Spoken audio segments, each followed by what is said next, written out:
Hello, good afternoon. Hello, Bren. Can you hear me? Can you see me? Because we are testing the my microphone. Can you hear me?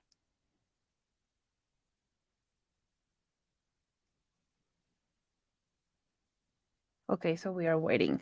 So I want to know if really you are listening to me, because if you don't listen, hello, Brenda. Can you hear me? Everything is okay? Okay, thank you so much. Thank you so much for being here.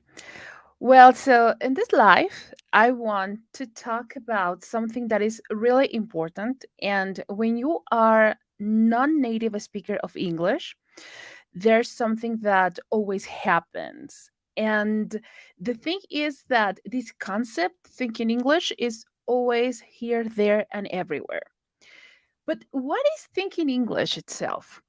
Well, in my case, I assume that this is our goal when we don't know any kind of when we want to achieve a specific level of English. The idea is that we want to talk like a native speaker, and this is something that a lot of people say, and there are a lot of actually, I think it's a marketing that some schools or some teachers use in order to sell more. But in this case, I want that you are really aware about the what is thinking English. From my perspective, thinking English is thinking concepts. I'm gonna tell you why. The first thing is because uh, actually, I have to say that I have talked previously with some translators that they have to be really aware about what they are doing, because again, they maybe are translating from any kind of language. I mean, not only English, but maybe Swedish, but maybe Danish, but maybe Spanish. So the idea is that they have ideas here that they need to be really explicit in another language. So in this case, English is concepts, and the language that we are using, like in this case, everybody here, I bet that speaks English. So the idea is that in this case, you have the possibility, okay, you have the possibility to convey a specific message, but with concepts. Okay, so my main idea, and this is something that I want that you have, is that you have to think in concepts, because again, there are specific things that we can't translate, but that leads me to the idea that we really have to know the context. Okay, I mean, it's not just that, okay, I want to speak English, yes, but it's not just this idea that everybody has about the English, that okay, you have to learn grammar and you have to, no, I mean, grammar is just a tiny part of that. So I want to ask you something, Brenda, because I would like that you share with with the audience. Okay, and this is a question for you. Okay, for you, Brenda, what is thinking English? Okay, Bren, please tell me, for you, what is thinking English? And can you please post a comment in Spanish? I mean, it doesn't matter if it's in Spanish or in English, but I please suggest that your comment is in Spanish, because I want that people read your comment. Okay, so my question to Brenda is, okay, Brenda, what do you think is thinking English? Because I bet you have like a some perceptions here in your head, but I would like to know exactly what people are thinking about this topic. And in the meantime that Brenda says what for her is thinking English, I like to say that some people are against to this thing, right? I mean, not completely against, but they assume that it's something that happens all of a sudden. Okay, it's something that you will have just overnight, and that doesn't work like that. Okay, this is a process that you have to be really conscious, and sometimes for some people it's necessary that go to their native language, like in this case Spanish, for several reasons. I'm not saying that when we are in a specific level we need to do everything, to the Spanish, from the Spanish, sorry, to English. But the idea is that when you don't understand something, for some, it's really beneficial. Go to the dictionary and maybe look this word with, in their native tongue. So, what do you think is thinking English? What do you think is, this idea? So, Brenda, tell me, what do you think is thinking English? Okay, I think Brenda is typing. Okay, so Brenda, for you, ¿qué es pensar en inglés? Okay, please share with us your comments. And another thing that I want to be really honest with this is that using our first language is not so bad, because when we really understand what people are saying, or what specific maybe ideas are in that listening that we are, or we want to comprehend, or maybe specific things that we are reading, that deepens our understanding. So it's not like totally something that it's bad. It's like a complement for our learning. So it's really beneficial, because sometimes the students really don't understand what we are saying as teachers. So from this perspective, I want to say that here we are two people working on progress, and it's the student and, of course, the teacher.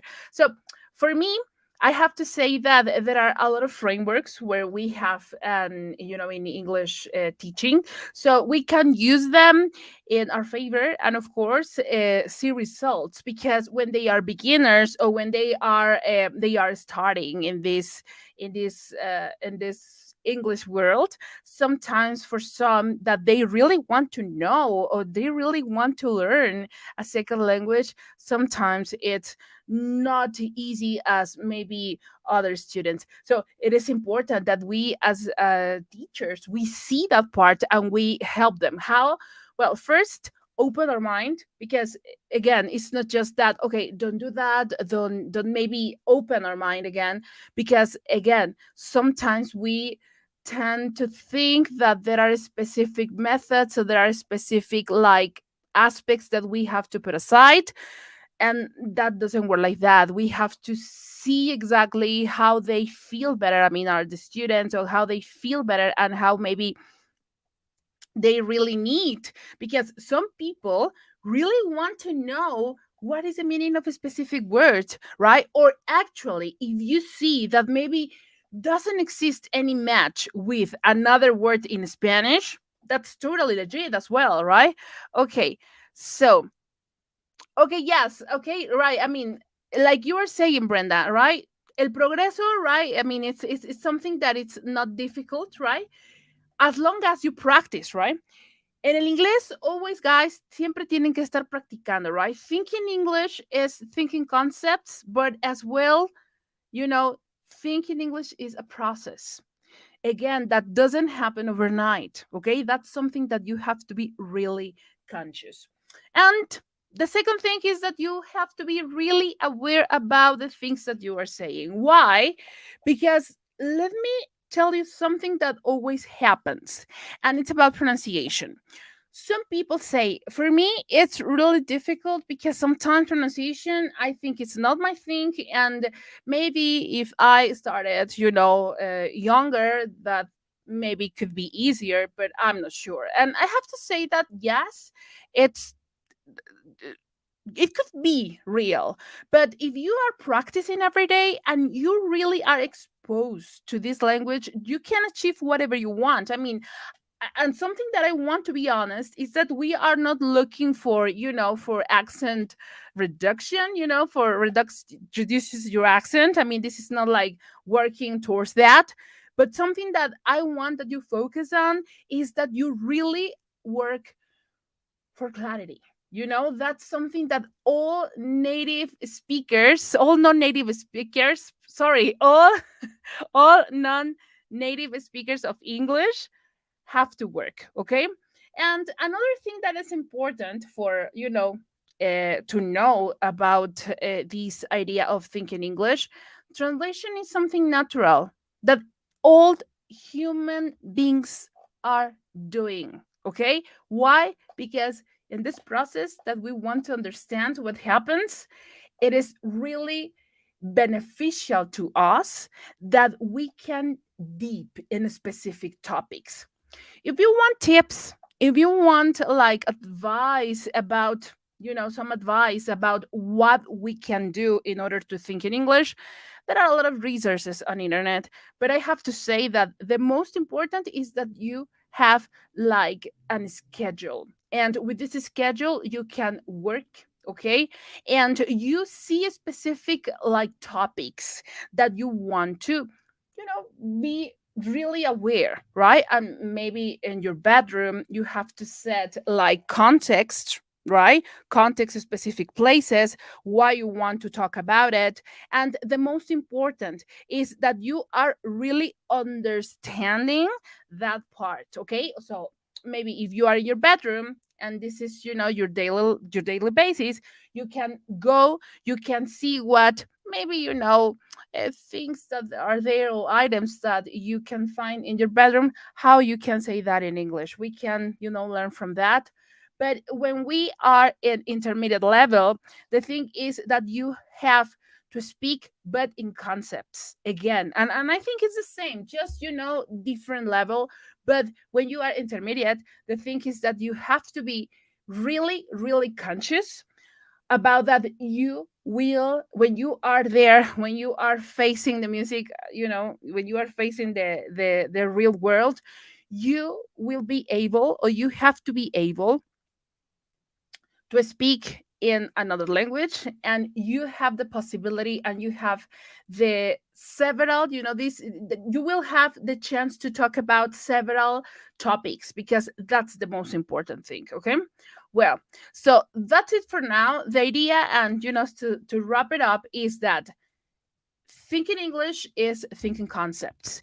If you want to think in concepts, you have to see this like a process. This is not something that happens overnight.